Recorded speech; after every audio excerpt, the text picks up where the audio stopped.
এলাকাতে চেকিংয়ের সময় সন্দেহমূলক একটা ছোট গাড়িকে আটকায়, আল্টো গাড়ি। ওর মধ্যে একজনকে জিজ্ঞাসাবাদ তার উপরে নাম পাই, তার নাম অমিয় দেববর্মা।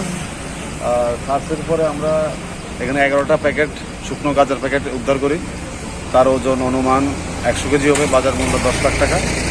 আমরা এখনও সার্চ জারি রাখছি।